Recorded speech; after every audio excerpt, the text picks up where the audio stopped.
अंदर एक ऐसे हालात उत्पन्न हो गए हैं जो चर्चा एनडीए गठबंधन की बड़ी तेज हो गई है और भारतीय जनता पार्टी सामदंड भेदभाव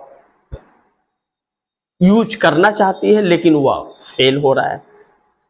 लेकिन हम लोग चर्चा प्रशांत किशोर से शुरू करते हैं, तब बिहार के उन फैक्टर्स को हम लोग समझने में कामयाब होंगे जो इस वक्त चल रहा है और नरेंद्र मोदी के मंसूबों पर कैसे पानी फेर रहा है।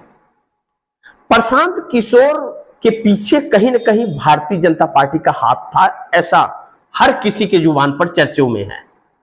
आज भी चर्चा पे कहा जाता है कि प्रशांत किशोर भाजपा के बगैर तो सांस भी नहीं ले सकते, तो इतना खुलासा कैसे कर सकते हैं कि क्या नाम है कि हमें इतना करोड़ इसने दिया, इस कंपनी ने एडवांस दिया, ये किया वो किया। अभी तक तो ईडी पहुंच गई होती उनके दरवाजे पर कि ले आओ हिसाब किताब दे दो, और इनकम टैक्स पहुंच गया होता, लेकिन कोई नहीं पहुंचा।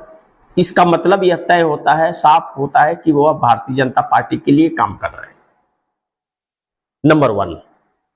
और दूसरा, जिस मकसद से भारतीय जनता पार्टी ने प्रशांत किशोर को खड़ा किया और मदद किया, वह प्रशांत किशोर ने पलटी मार दी। पहले तो वह उसी भाजपा के लिए काम करते हुए नजर आ रहे थे, लेकिन जैसे ही अपना कुछ जुड़ाव शुरू हुआ उनके साथ में लोगों का, हालांकि यह तय नहीं है कि प्रशांत किशोर एक सीटें भी जीत करके ला पाएंगे या नहीं ला पाएंगे, इस बात की गारंटी नहीं है। लेकिन अगर उनके वोट प्रतिशत चुनाव में कुछ परसेंटेज सही आ गए तो आने वाले वक्त में प्रशांत किशोर बहुत घातक साबित हो जाएंगे, बिहार में एक फैक्टर बन जाएंगे, पहली चीज। और दूसरा, जो भारतीय जनता पार्टी प्रशांत किशोर के जरिए बिहार के अंदर नीतीश कुमार को समाप्त करना चाहती थी और खुद के दम पर सत्ता में आना चाहती थी, उन्हें वोट कटवाना चाहती थी कि महागठबंधन का वोट काटे और नीतीश कुमार का वोट काटे और भाजपा को फायदा हो, वह प्लान फेल हो गया, वह प्लान कामयाब नहीं हुआ। अब इस बात पर हम लोग ने डाले कि भाजपा के वोट बैंक पर प्रशांत किशोर ने सेंधमारी कर दिया क्या? इसका मतलब यह हुआ, जब अगर वह मकसद नहीं साफ हो रहा है, पूरा प्लान फेल होता हुआ नजर आ रहा है, क्यों प्लान फेल हो रहा है? क्या प्रशांत किशोर ने कुछ चाल चल दी आखिरी मौके पर? अब प्रशांत किशोर जो भारतीय जनता पार्टी पर हमला चालू किए, डिप्टी सीएम सम्राट चौधरी हो या भाजपा के और भी कई नेता पर या जेडीयू के नेताओं पर, उन्होंने भाजपा को कटघरे में खड़ा कर दिया लाकर। वह अनजाने में हो गया या जो सोच करके किया वह उल्टा पड़ गया। कहते हैं कभी कभी हड़बड़ी में गड़बड़ी हो जाता है, कहीं ऐसा तो नहीं कि हड़बड़ी में गड़बड़ी कर दिया, तैस में आकर के बोल दिया और बाद में वह उल्टा पड़ गया था, कुछ भी हो सकता है। लेकिन इस वक्त भाजपा के वोट बैंक में सेंधमारी प्रशांत किशोर ने कर दिया है और अपने आप को एक राजनेता के तौर पर खड़े करते हुए नजर आ रहे हैं। लेकिन प्रशांत किशोर भी संवर से आते हैं, ब्राह्मण हैं, पांडे हैं, और नरेंद्र मोदी अपने को ओबीसी बताते हैं और जो ओबीसी समाज है उसका वोट बैंक को अपना विरासत समझते हैं, लेकिन उसके लिए करते हुए कभी नजर नहीं आए। वह सवर्ण जो यह कहा करता था कि हम किसको वोट दे, भाजपा को न दे तो किसको वोट दे, भाजपा हारे या जीते मजबूरी है कि उसी को वोट देंगे, हम मायावती को तो नहीं दे सकते, उसको नहीं दे सकते, असुद्दीन ओवैसी को नहीं दे सकते। वह अब भाजपा से छटक करके कुछ महागठबंधन के तरफ और कुछ प्रशांत किशोर के तरफ लुढ़कते हुए नजर आ रहे। एक ऑप्शन के तौर पर प्रशांत किशोर आकर के खड़े हो गए ब्राह्मण के रूप में। अब ऐसे में भारतीय जनता पार्टी का मकसद फेल हो रहा है। दूसरी तरफ अगर हम यह चर्चा करें कि प्रशांत किशोर ने मोदी को चकमा दे दिया, यह बात हम कह सकते हैं, क्योंकि जिस वोट का नुकसान पहुंचा के अपने को फायदा पहुंचाने के लिए प्रशांत किशोर को खड़ा करने का प्रयास किया गया था, वही प्रशांत किशोर एक भस्मासुर की भूमिका में आकर के बिहार में खड़े हो गए और वह भारतीय जनता पार्टी और एनडीए गठबंधन के वोटों को काटना शुरू कर दिए हैं और वह किला, एनडीए गठबंधन का जो किला बना था उसमें सेंधमारी करके अपने किले को मजबूत करने लगे हैं प्रशांत किशोर। अब जब 2 अक्टूबर के दिन पार्टी बनी थी उनका, 2 अक्टूबर 24 में पार्टी बनी थी, ऐलान हुआ था कि जन सुराज, उस वक्त उनके पार्टी का जो कहते हैं first impression is last impression, उसी दिन पता चल गया कि भाजपा की बी टीम पार्टी बन गई है और उसी पैटर्न पर प्रशांत किशोर नजर भी आए। अब प्रशांत किशोर जब भस्मासुर बन गए हैं तो क्या भारतीय जनता पार्टी इस बात को लेकर चल रही है कि नीतीश कुमार खेल कर रहे हैं या जीतन राम मांझी कर रहे हैं या उपेंद्र कुशवाहा कर रहे हैं, जिसका कोई ठिकाना नहीं है, कब साथ रहेंगे कब साथ नहीं रहेंगे। और चिराग पासवान तो कहीं नहीं जा सकते, उनको एक क्या नाम है कि कोई केस ठोकेंगे या एक बार ईडी भेजेंगे तो वह दौड़ते दौड़ते चले आएंगे, उनके अंदर दम नहीं है कि वह मोदी को छोड़ सके। तो ऐसे मौके पर प्रशांत किशोर आ जाएंगे भाजपा के साथ, जो नीतीश की भूमिका निभा पाएंगे। क्या प्रशांत किशोर बिहार में उस पोजीशन पर चुनाव में खड़ा हो पाएंगे?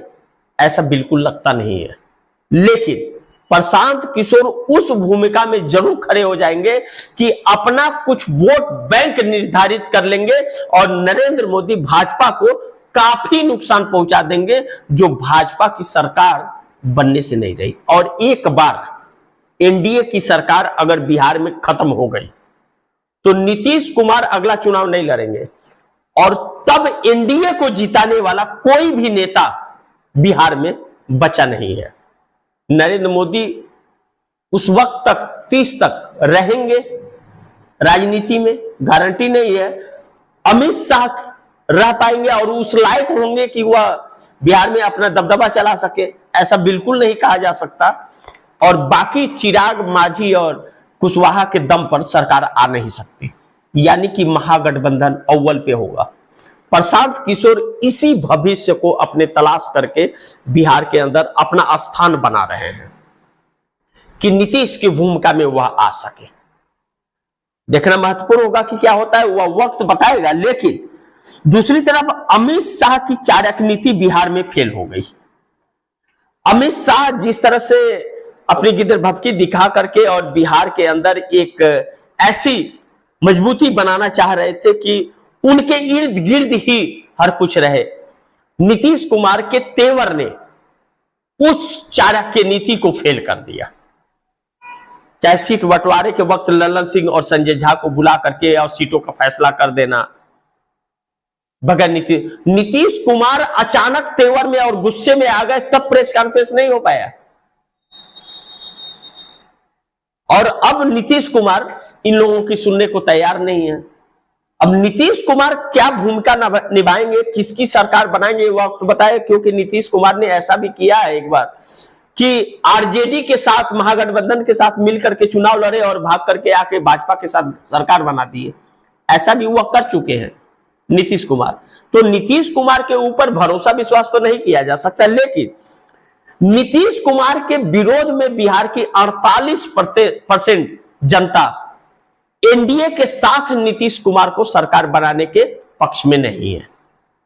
यानी कि एनडीए के साथ सरकार आती हुई नजर नहीं आ रही है, इतना चुनावी धांधली होने के बावजूद।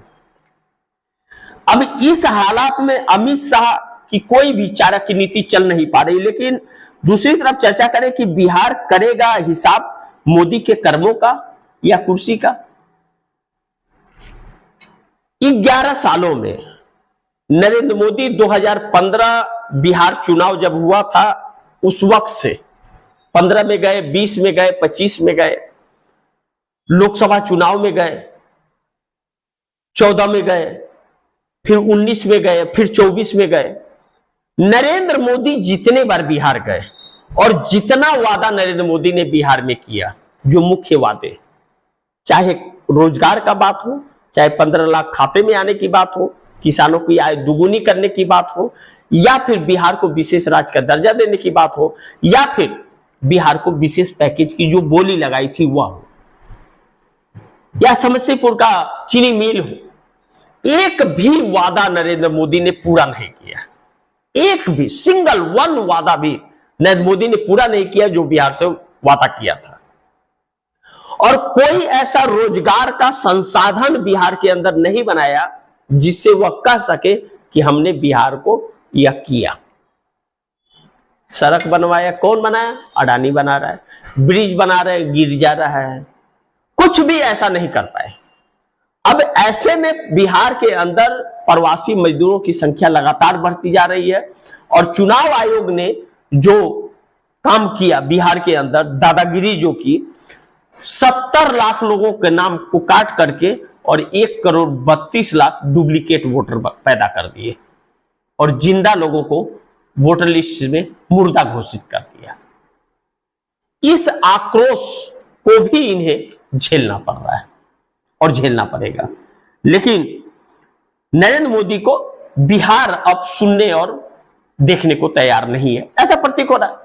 कौन जानता है कि 10,000 रुपया महिलाओं के खाते में दिए, कुछ और फेंक दे, नहीं, वह पता हुआ वक्त बताएगा। लेकिन बिहार में दोनों गुजराती फेल हो गए, यह निश्चित है। नरेंद्र मोदी और अमित शाह की जो चाल थी, साजिश थी एक बिहार के अंदर, वह पूरी तरह से फेल हो गई है और वह कारगर साबित होती बिल्कुल नजर नहीं आ रही। लेकिन आगे अगर हम इस बात पर चर्चा करें कि एनडीए गठबंधन ही पीएम मोदी के लिए काल बन गया। अब जैसा मैंने कहा कि बिहार में दोनों गुजराती फेल हो गए, या मैं कह रहा हूं कि एनडीए गठबंधन ही पीएम मोदी के लिए काल बन गया। इसे जरा विस्तार से आप दर्शक समझ लीजिए। नरेंद्र मोदी और अमित शाह गुजरात ही बनाना चाह रहे थे बिहार को भी। आरएसएस का बहुत बड़ा प्रयोगशाला है बिहार।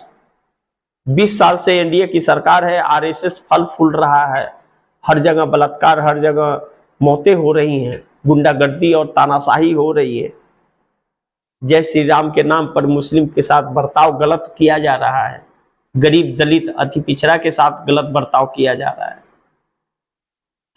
कुशासन सुशासन के नाम पर कुशासन वाला काम किया जा रहा है, शराबबंदी बंद होने के बाद शराब 3 गुना रेट में उससे ज्यादा बिक रहा है। लेकिन यह 25 का चुनाव विधानसभा का इन दोनों गुजरातियों को बैकफुट पर ला करके खड़ा कर दिया, यानी कि दोनों गुजराती फेल हो गए। लेकिन एनडीए गठबंधन के अंदर जो दरार और तकरार है, चाहे हम चंद्रबाबू नायडू की दबाव के प्रेशर का बात कर ले, शर्तों का बात कर ले, या नीतीश कुमार जो अचानक भड़क पड़े हैं, या जीतन राम मांझी भड़क रहे, उपेंद्र कुशवाहा तक बने, नरेंद्र मोदी चिराग पासवान के दम पर बिहार में कोई सीट नहीं ला पाएंगे, यह तय है। एनडीए गठबंधन का दुल्हा नीतीश कुमार थे, नीतीश के नाम पर ही यह सब लोग सीटें ला रहे थे, इस बात सच है। अब नीतीश कुमार के बगैर अगर लड़े तो एनडीए का वजूद खत्म हो जाएगा, और उसके बाद नीतीश अगर महागठबंधन के साथ मिल गए और लड़ रहे हैं चुनाव, वह सीटें अच्छा ला लें, तो नीतीश के लोग इनके साथ कहां रहेंगे। और जैसे यह 12 इनके सांसद, अगर बिहार में सरकार नहीं बनते, वह 12 सांसद नीतीश कुमार के साथ है, जैसे यह चीज हुआ, चंद्रबाबू नायडू की या तो शर्तें मान लेनी पड़ेगी या तो कुर्सी नरेंद्र मोदी को छोड़ देना पड़ेगा। यानी कि एनडीए गठबंधन ही पीएम मोदी के लिए अब एक ऐसा काल बन गया है जो नरेंद्र मोदी को अब छोड़ नहीं रहा है। तो बाकी आप दर्शकों की क्या राय है, क्या सुझाव है, कमेंट बॉक्स में जरूर दीजिएगा। इस खबर को ज्यादा से ज्यादा शेयर कीजिएगा, अपने दोस्तों को भी कहिएगा आगे शेयर करें। आपने अगर चैनल को सब्सक्राइब नहीं किया, सब्सक्राइब कीजिएगा, अपने दोस्तों को भी कहिएगा चैनल को सब्सक्राइब करें। मिलते हैं अगली खबर के साथ, तब तक के लिए नमस्कार।